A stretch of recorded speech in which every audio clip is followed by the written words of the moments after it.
प्यारे दोस्तों, मैं फिर से हाज़िर हूँ एक नई और मोटिवेशनल कहानी के साथ। आपका स्वागत है आज की कहानी में। चलते हैं आज की कहानी की तरफ। एक छोटे से गांव में एक दर्जी रहता था। उसने अपने बेटे को भी दर्जी का काम सिखा दिया ताकि वह गांव में ही रहकर अपनी रोजी रोटी कमा सके। एक दिन सुबह सुबह दर्जी का लड़का अपनी दुकान में काम कर रहा था, तो तभी वहाँ एक मुरब्बा बेचने वाली आई और सड़क पर ज़ोर ज़ोर से आवाज़ लगाने लगी कि मुरब्बा ले लो, बढ़िया ताज़ा मुरब्बा ले लो।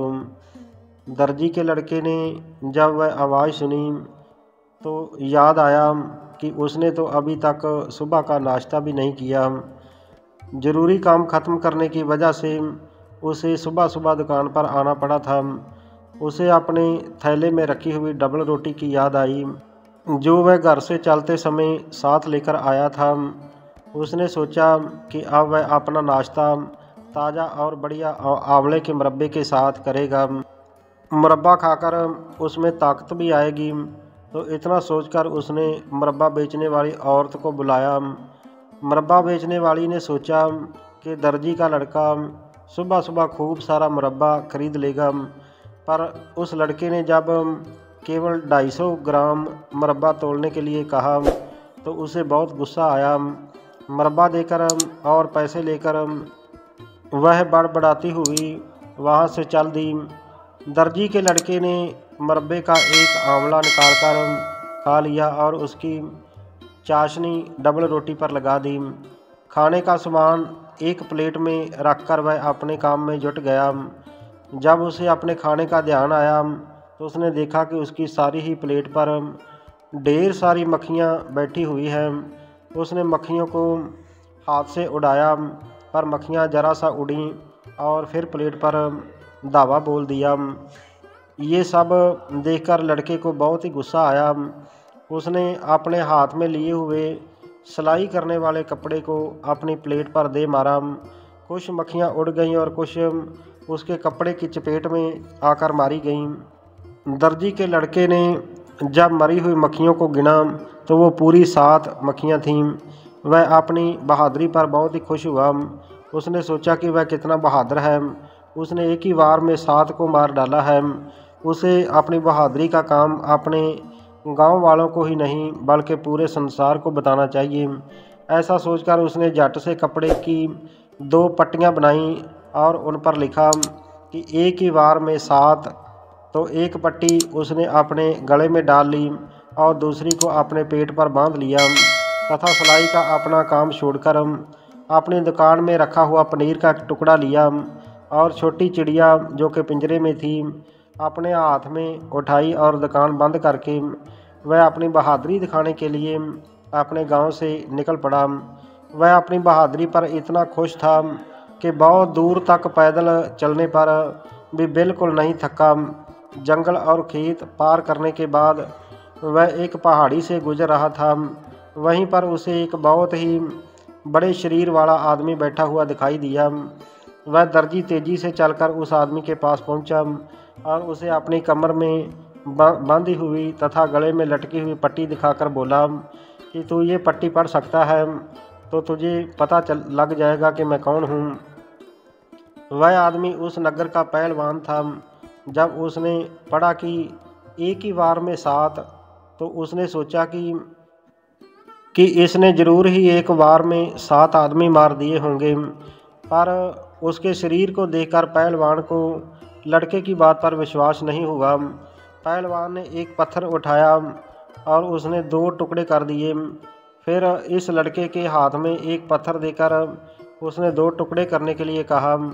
लड़के ने बड़ी चतुराई से वह पत्थर अपनी जेब में रख लिया और चुपके से पनीर निकालकर उसके 2 टुकड़े कर दिए। अपने पत्थर का रंग बदला हुआ देखकर और उसके 2 टुकड़े देकर पहलवान के दिल में उस लड़के के लिए थोड़ी सी इज्जत पैदा हो गई। पर अब वह एक बार फिर उस लड़के की बहादुरी को परखना चाहता था। उसने एक बड़ा सा पत्थर लिया और बोला कि देखना कि मैं इस पत्थर को कितना ऊंचा फेंक सकता हूँ। फिर इसके बाद तुम भी इस पत्थर को ऊपर की ओर फेंकना। फिर देखते हैं कि किसका पत्थर ज़्यादा ऊपर जाता है। जिसका पत्थर ज़्यादा ऊंचा जाएगा वही बहादुर माना जाएगा। तो इतना कहकर उस पहलवान ने एक बड़ा सा पत्थर ऊपर की ओर फेंका। तो पत्थर काफ़ी ऊंचा गया पर फिर ज़मीन पर आ गिरा। दर्जी बोला कि तुम देखना कि मेरा पत्थर कभी वापस नहीं आएगा। और इतना कहकर उसने अपनी जेब से वह चिड़िया निकाली जो कि वह अपनी दुकान से लाया था और ऊपर हवा में उड़ा दी और चिड़िया फुर से हवा में उड़कर गायब हो गई। पहलवान ने देखा कि उसका पत्थर तो सचमुच ही गायब हो गया है। ज़रूर इस दर्जी के हाथ में जादू है। ये सच में ही कह रहा है कि इसने एक बार में 7 को मार दिया है। इससे लड़कर वह क्यों अपनी हड्डी पसली तड़वाए। पहलवान ने उस लड़के को बहादुर मान लिया और बिना ही लड़े वहाँ से उठकर चला गया। अब तो दर्जी को और भी अभिमान हो गया और वह बहादुर ही नहीं बल्कि चतुर भी है। उसने अपनी चतुराई से इतने बड़े पहलवान को भगा दिया। अब वह अपना भाग्य आजमाने के लिए आगे चल पड़ा है और चलते चलते एक राजा के महल के सामने पहुंच गया। उस महल के आगे एक बहुत सुंदर बाग था। उसकी हरी हरी घास के ऊपर वह लेट गया। थोड़ी देर में उसे गहरी नींद आ गई। जब राजा के सेवक वहां से गुजरे तो एक अजनबी को सोता हुआ देखकर उसके पास पहुंचे और उसके गले तथा पेट पर बंधी हुई पट्टी पढ़कर बहुत हैरान हुए। सोचने लगे कि इतने बहादुर आदमी को तो राजा को अपने राज्य की सुरक्षा के लिए रख लेना चाहिए। ऐसा आदमी आसानी से कहाँ मिलेगा। तो कुछ सेवक दौड़कर राजा के दरबार में पहुँचे और उस लड़के के बारे में बताया। राजा ने अपने सिपाहियों को भेजकर उसे अपने दरबार में बुलवाया। राजा ने जब उस लड़के के गले में बंधी हुई पट्टी को पढ़ा तो बहुत खुश हुआ। राजा ने उसे अपनी सेना में सेनापति बना लिया। राजा के सैनिकों को ये बात कुछ ठीक नहीं लगी। उन्होंने सोचा कि एक दुबला पतला सा नौजवान एक ही बार में 7 को कैसे मार सकता है। वह सब झूठ है।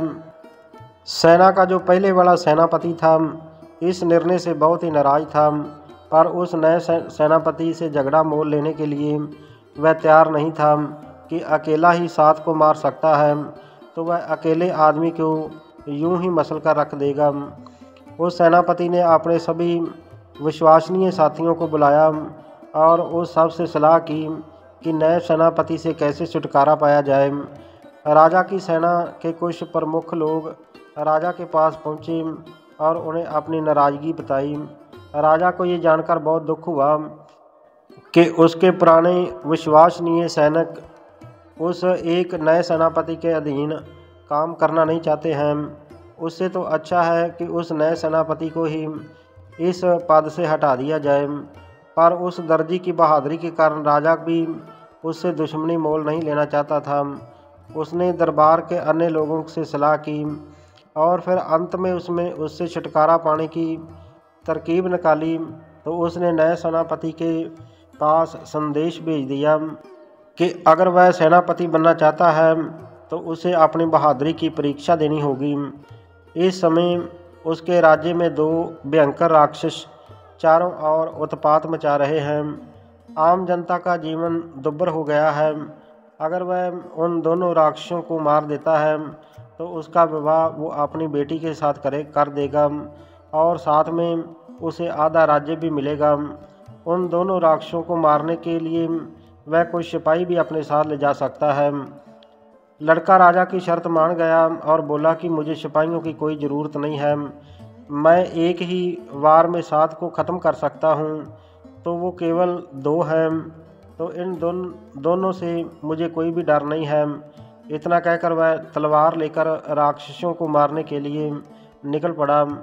राजा ने कुछ सिपाही उसके पीछे भेज दिए पर जब वह जंगल के पास पहुंचा तो उसने उन सिपाहियों को जंगल से बाहर ही रुकने का आदेश दिया।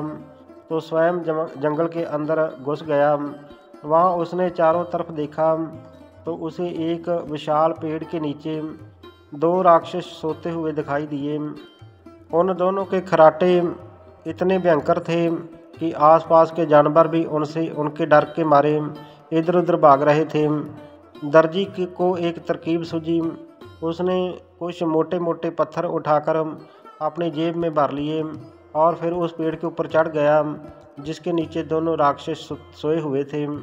पेड़ पर चढ़ने के बाद उसने पहले एक राक्षस की छाती पर फिर दूसरे राक्षस की छाती पर पत्थर फेंकने शुरू कर दिए। पत्थर की चोट से दोनों राक्षसों की नींद खुल गई और एक राक्षस ने सोचा कि उसका साथी उसे पत्थर मार रहा है, तो दूसरे ने भी यही सोचा। पहले वाले ने दूसरे पर गुस्सा किया तो उसने दूसरे साथी की नाक पर एक मुक्का मार दिया, तो इस पर दूसरे साथी को भी गुस्सा आया और उसने उठकर अपने साथी की नाक पर एक और मुक्का मार दिया। इधर जब दोनों ने लड़ना शुरू कर दिया तो दर्जी ने चुपके से कभी एक के सिर पर तो कभी दूसरे के सिर पर पत्थर गिराने शुरू कर दिए। पत्थर खाकर दोनों ही राक्षस एक दूसरे के खून के प्यासे हो गए और आपस में पूरी ताकत के साथ लड़ने लगे। दर्जी ने एक बार भारी पत्थर दोनों के सिर पर गिराए तो उन दोनों ने आसपास के पेड़ उखाड़कर आपस में मारपीट शुरू कर दी। वह दोनों तब तक लड़ते रहे जब तक कि दोनों मरण उपरांत नहीं हो गए। जब दोनों राक्षस धरती पर गिर पड़े तो उसमें से कोई भी नहीं उठा, तो दर्जी पेड़ से उतरा और अपनी तलवार निकालकर उन दोनों की छाती में खोप दी। तो खून से लथपथ तलवार को लेकर वह राजा के सिपाहियों के पास आ पहुंचा। बोला कि मैंने उन दोनों राक्षसों का काम तमाम कर दिया है। उन दोनों ने पेड़ उखाड़कर मुझ पर हमले किए और उनकी मेरे आगे एक न चली, क्योंकि मैं तो एक साथ सात का सफाया कर सकता हूँ। तो राजा के सिपाहियों ने सोचा कि ये कैसी लड़ाई थी जिसमें कि इस लड़के को कहीं भी खरोच तक नहीं आई। उन सिपाहियों को उसकी बात पर विश्वास नहीं हुआ, तो उन्होंने उन दोनों राक्षसों को देखने की अनुमति मांगी ताकि वह राजा को सच्ची बात बता सकें। जब सिपाही जंगल में उस स्थान पर पहुँचे जहाँ पर दोनों ही राक्षस मरे पड़े थे और आसपास के पेड़ भी उखड़े पड़े थे, तब उन्हें उस लड़के की बात पर विश्वास करना ही पड़ा। दर्जी ने खून से सनी हुई तलवार राजा के पास रख दी और राजकुमारी से अपना विवाह करने और आधा राज्य देने की मांग की, पर राजा इसके लिए तैयार नहीं था। वह बोला कि अगर तुम मेरी बेटी से विवाह करना चाहते हो तो तुम्हें अपनी बहादुरी के कुछ और कारनामे दिखाने होंगे। तो दर्जी ने राजा की वह बात भी मान ली और राजा से दूसरा काम पूछा।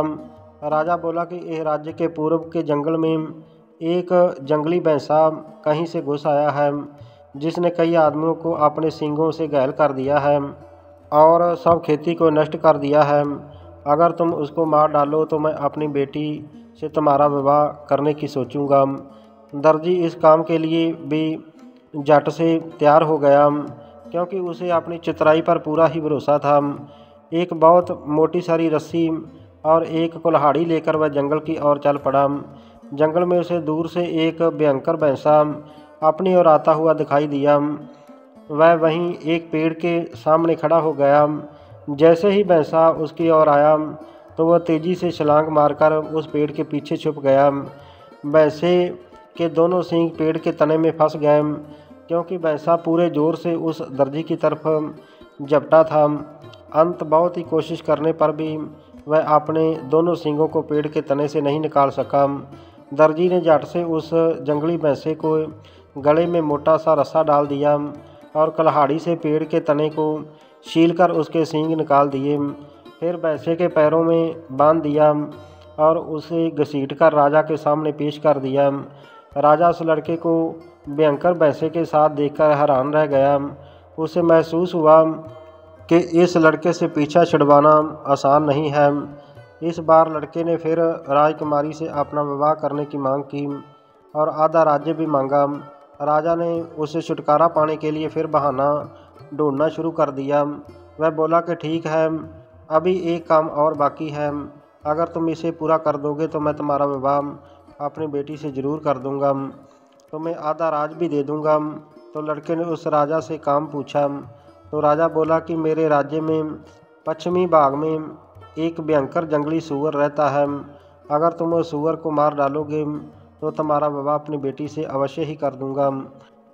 तुम इस काम के लिए कुछ शिकारी भी साथ में ले जा सकते हो।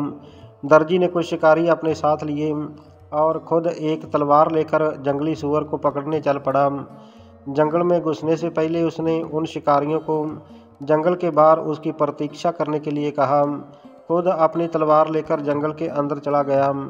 वह धीरे धीरे सावधानी के साथ जंगल की ओर बढ़ने लगा, पर एक छोटे से चर्च के पास आकर रुक गया, क्योंकि कहीं से उसे जंगली सूअर की भयंकर आवाज़ें सुनाई दे रही थीं। तो अगले ही पल सूअर तेजी से उसी चर्च की ओर आता हुआ दिखाई दिया।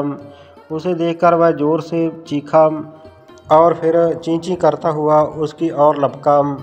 वह झट से पास वाले चर्च में घुस गया और वहां से फिर चर्च की ऊंची खिड़की के बाहर कूद गया।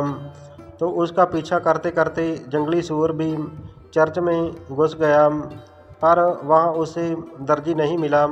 दर्जी ने फौरन ही दौड़कर चर्च का फाटक बंद कर दिया। इधर चर्च की खिड़की काफ़ी ऊंचाई पर थी। जंगली सूअर उस खिड़की तक नहीं पहुंच सका और चर्च के अंदर ही भाग दौड़ करता रहा। दर्जी ने जंगल के बाहर खड़े हुए शिकारियों को जोरों से आवाज़ देकर अपने पास बुलाया, ताकि वह सब भी उसकी बुद्धिमानी को देख सकें। राजा के पास जाकर उन सब शिकारियों ने भी दर्जी की बहादुरी और बुद्धिमानी की खूब प्रशंसा की। अब तो राजा को हारकर उस लड़के से अपनी बेटी की शादी करनी पड़ी और साथ में उसे आधा राज्य भी देना पड़ा। राजा और उसकी बेटी दोनों ही इस विवाह से खुश नहीं थे, पर क्या करते। शादी के कुछ दिनों के बाद ही राजकुमारी अपने पति के बराबर में सो रही थी, तो तभी उसने अपने पति को सपने में बड़बड़ाते हुए सुना, लड़के जल्दी करो, जल्दी कपड़े तैयार करो, अगर ठीक समय पर काम ख़त्म नहीं किया तो तुझे थप्पड़ दूंगा। राजकुमारी ने अपने पति के स्वप्न में बड़बड़ाने की बात अपने पिता से को बताई, तो राजा को ये जानकर बहुत ही दुख हुआ कि उसका दामाद एक दर्जी है। वह तो उस लड़के से हर कीमत पर छुटकारा पाना चाहता था। उसने अपनी बेटी को सांत्वना दी और कहा कि कल रात को तुम अपने सोने का कमरा खुला रखना। आधी रात मेरे सिपाही उस दर्जी को उठाकर ले जाएंगे और उसके हाथ पैर बांधकर हम उसे एक नाव में डालकर छोड़ देंगे। वह खुद ही मर खप जाएगा। पर दर्जी के विश्वसनीय सेवक ने पिता पुत्री की बातें सुन ली और जाकर अपने मालिक को बता दिया। दर्जी ने उसे धन्यवाद दिया और दोनों बाप बेटी को सबक सिखाने की सोची। अगली रात को वह सोने का बहाना बनाकर चादर ओढ़कर सो गया और फिर जानबूझकर पहली रात की बातें दोहराने लगा कि लड़के जल्दी करो, हाथ चलाओ, आज ये सारा ही सिलाई का काम ख़त्म करो, नहीं तो तुझे भी एक थापड़ दूंगा। मैंने 7 आदमियों को एक ही वार में ख़त्म कर दिया है। 2 राक्षसों को सदा के लिए सुला दिया और जंगली भैंसा और जंगली सूअर को जिंदा पकड़ लिया। मुझसे वे सारे सिपाही भी डरते हैं जो कि मेरे कमरे के बाहर खड़े हैं। जब राजा के सिपाहियों ने दर्जी की बातें सुनी तो वो भी डर गए कि वह तो 7 को एक ही वार में जान से मार देता है। तो वह सब डर के मारे वहाँ से भाग खड़े हुए, जैसे कोई जंगली सूअर उनके पीछे लगा हो। दर्जी से छुटकारा पाने में राजा को कोई भी सफलता नहीं मिली और वह दर्जी अपनी बुद्धिमानी से राजा बनकर सुख से ज़िंदगी व्यतीत करने लगा। इस कहानी से हमें ये सीख मिलती है कि बुद्धि शरीर की ताकत से कहीं ताकतवर होती है।